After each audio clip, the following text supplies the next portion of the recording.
threat for a virtual reality headset to make me mad. And yet, here we are. Not because it's bad or I don't like it, but it's actually the opposite, because I see so much potential over here going to waste. Because this headset is something I would expect from Pimax back in the days, not from the Pimax of now with years of experience, a big community behind, a lot of feedbacks from customers and also their Pimaxians, that's how they call it, right? And this is so backwards in so many ways and yet so good in others, like the visuals, that it hurts. Hey, Ty here, so welcome to the VR Tech channel. This is the Pimax Crystal and it's crystal clear that I hate it.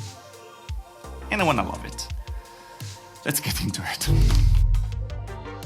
All after the sponsor segment. I don't know you, but in summer, it's very hard to play VR games. It's awful. You can use sweat guards, change your VR cover every single time, but at the end of the day, you get fogging and yeah, it's just very uncomfortable. So when COSTAWAY asked if we could sponsor a video with their air conditioning, I was like, heck yeah, I have no shame for accepting.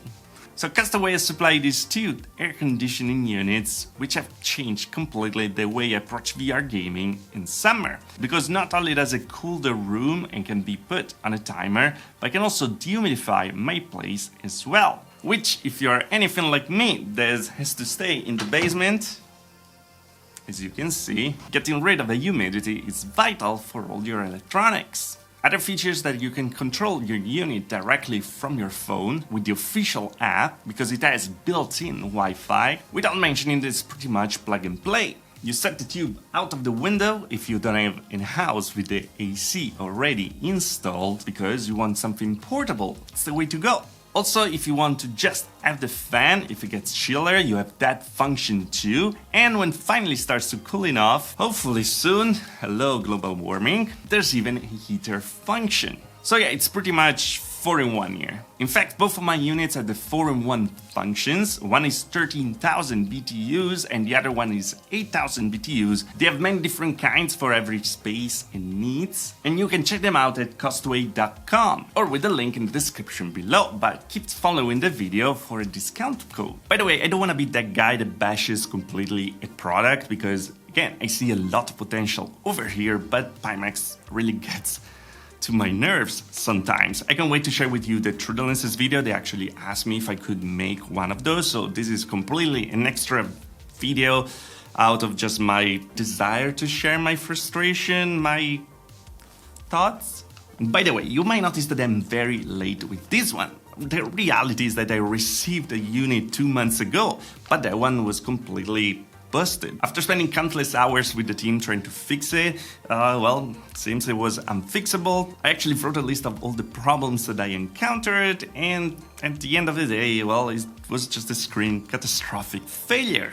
A great start. By 8, they took it back, they sent a new one over, and so far, this is working. So let's start talking about what is the Pimax Crystal. Well, this is their first attempt to make a hybrid standalone headset. What does it mean? Well, they can work on PC VR like all the Pimax in the past, so connecting to your PC and playing PC VR games, supporting Steam VR, but at the same time with a little switch it will be able in the future, because now it's not available yet, to switch to the standalone version. So it has an XR2 processor inside, exactly like the Quest 2 or the Pico 4, and you're gonna be able to play standalone titles with their store, their home environment, and everything. It's like two worlds colliding in one thing over here. It's pointless to say that in this video we're gonna focus on the PC VR mode for this headset, because the standalone mode doesn't work yet. But there are some news that is gonna arrive pretty soon. Overall, what makes this headset very interesting beside this duality of it? Well, that's the fact that over here we have a new generation lenses, so not the classic Fresnel lenses from the Pimax headsets, but we have pancake lenses that of course excel when it comes to clarity with 35 ppd, pixels per degree. And I have to say that the result is really stunning over here, also thanks to display, but we're gonna talk about it in the next segment. I want to start talking about the design itself, because this is unmistakably Pimax. It has the classic V in front, a very rugged feeling of it and very squared and large. The headset has ports pretty much everywhere with 2 Type-C ports, the proprietary connection for the PC VR, another little port on top that I don't really recognize, vents everywhere, headphone jack, holes and attachment for the accessories, clicky buttons, switches. It's all black and looks very cool indeed. And then there's this blue part over here. Why? Yeah. This is Pimax, but you might notice something, it has 4 cameras, because this is their first headset using inside-out tracking. So there's no need for lighthouses or external sensors to actually play with this. There's of course the option to upgrade the faceplate with the Steam VR one, but I'm very happy that they went this direction. The execution though, it's very mixed. Talking about the comfort, is not super light of course, we're still talking about the standalone headset at the end of the day, so we have a lot of hardware over here, but I have to say that it's not that uncomfortable even being this heavy, mostly for the weight balance that is very well distributed over here, and also thanks to the strap that is very similar to the one on the Vive Pro. Just be aware that for the weight it gets a lot of momentum when moving, so just don't snap your neck, okay? So for the comfort I'll give it a pass. I mean, it's not gonna win any awards for comfort, but it gets the job done, I guess. But okay, let's get to the very good stuff over here. This is actually the visuals. And here the situation is stunning. They almost did an impeccable job, because the crystals use 2 QLED mini LED panels with local dimming and a combined resolution of 5760 by 2880. That is probably the highest on the market right now. These, as we said, are paired with the new aspherical lenses that gives an edge-to-edge clarity with the perk of being interchangeable. There are some plastic ones, there are the glass one, and they're gonna be in the future the one with the higher pixels per degree to have even better clarity. By the way, the screen works up to 120 Hz, but so far from my experience I will not recommend it because it makes the glaring much worse, and there were some instabilities over there. So going back to 90 Hz is one of the best experience visually I ever had in VR. The resolution here is super high, the screen door effect is really barely noticeable, the colors really pop, there are very deep blacks, and in contrast with the Quest Pro, where the local dimming, where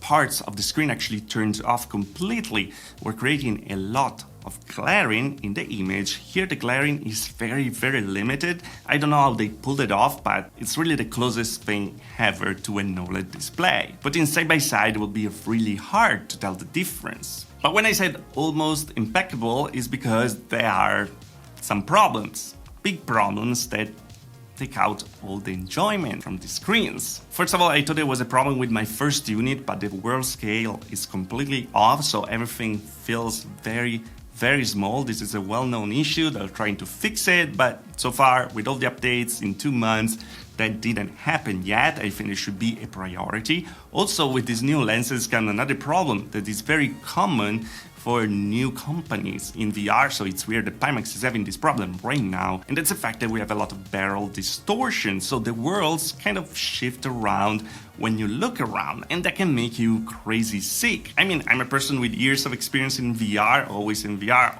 pretty much every day, and I'm getting sick with this, so it's something that's right over here. By the way, about the visuals, I'm gonna post soon a true lenses video comparing with the other headsets. Let me know which headset would you like to see compared with. I was thinking the G2 and the Quest Pro, but let me know your pick down in the comment below, please. And also another problem in the visual department is the fact that we have a lot of chromatic aberration. And it doesn't really matter if you sit in the sweet spot. By the way, the sweet spot is gigantic because that's a good thing on the pancake lenses. But there's always some chromatic aberration around, so you see red or blue lines around the edges of the things that you see in VR. Oh, by the way, this also has integrated eye tracking that you can use for foveated rendering, and also to have an automatic IPD adjustment, because the cool thing that IPD adjustment is motorized with these 2 buttons over here. But in the future, presumably, we'll be able to do it completely automatic using the eye tracking data. That doesn't work yet. Also, I found a lot of glitches with the foveated rendering, so I just decided to disable it completely to have a better experience. So overall the visuals will be amazing with this thing, but so far, right now, it makes you sick. And it doesn't make you sick just because of visuals, but also because of the tracking that is very, very jittery right now. Everything shakes a bit while you look around. It's not just the headset, but unfortunately also the controllers, and that makes it completely unusable when it comes to playing games, shooting games and stuff like that, because you can't aim to anything. There's always the little movement that takes your aim out of the target. This is their first inside-out tracking headset, so I can understand it, but let's talk about the experience itself. Now, about the software, they remade completely the software for the PC VR on the Pimax headset. It looks much nicer. There still gives some problems where my mouse sometimes doesn't work when I connect the headset for some weird reason that happens just with the Pimax headsets, but it feels less of a bloatware like the old one was. Here we have an easy start Steam VR when you want to play, or if you want to dig in settings. There are tons of settings for you VR enthusiasts to play with. You can change the resolution, masking, IPD adjustments, colors, contrast, brightness, refresh rate. You have pretty much full control of the headset.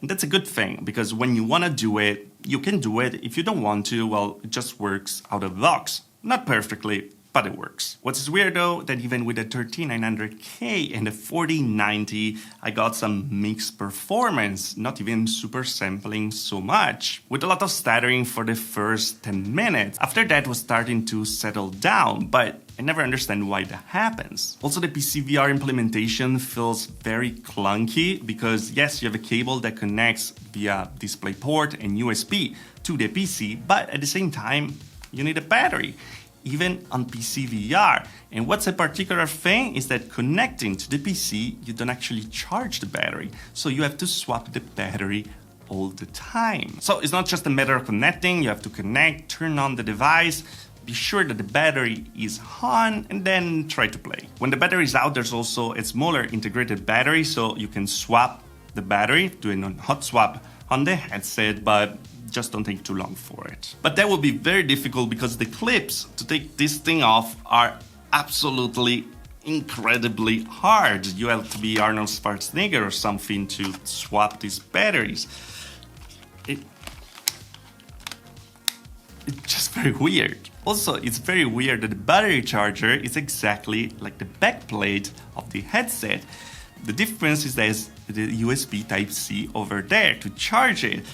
And I wonder why they didn't just put that on the headset itself so we could charge it while using, instead of like having to swap this battery all the time. It's a Pimax. Also little things like when it's connected to the PC, to do an upgrade for the firmware or everything, you have to use this USB Type-C on the side, even if the headset is already connected.